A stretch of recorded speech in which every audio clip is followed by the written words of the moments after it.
was there, I thought again about conservation because I was very interested in conservation, and I did some calligraphy there, and some Chinese painting, and I thought, I'm not very good. I mean, I could be good, but I became interested in the scrolls and how the scrolls were constructed and how they were made. So I went back to Canberra and I said, I've learnt a little, I've seen something about scroll mounting, but I want to do conservation, and I got accepted. And that's the China connection for me as well. When I studied, I specialised in paper conservation.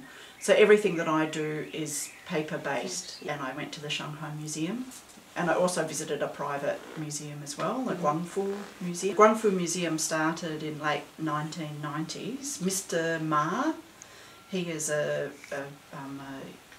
collector, an art collector, and he's been collecting since the early 80s. And I also went to Nanjing and visited the Nanjing Museum as well as the Nanjing Library.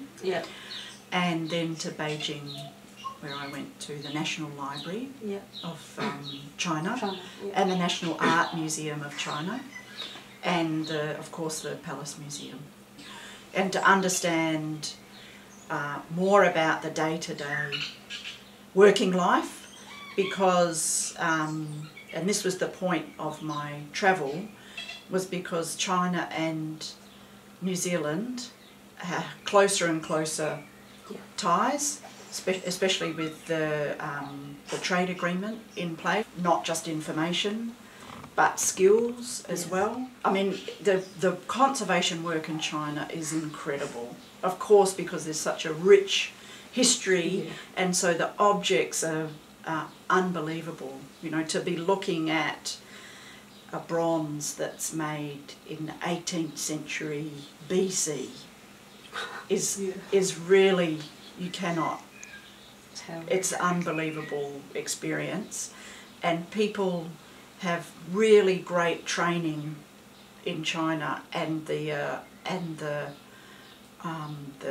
setup of the conservation centres in China are really impressive, with the amount of equipment and the skills of the people working there. And I was just really impressed and humbled by how much just the skill of people and the work that's being done, and the equipment. There's so much equipment that is available to the Chinese conservator that is harder in New Zealand for it's harder in New Zealand for conservators have access to doing that research.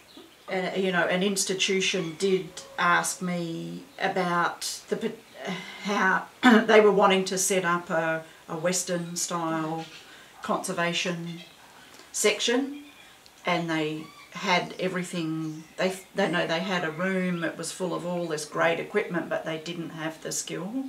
They wanted that, and asked me would be good to work out how to get the skill into that laboratory when dealing with Western art, because that's a whole new area. What I saw in China was hugely skilled in the traditional arts, so the scroll mounting and painting in lacquerware. So that was amazing to see. And I didn't see as much on Western style works of art, and that might be because they weren't in those institutions. There's not a lot of collection of Western style art from Chinese artists as well as international artists.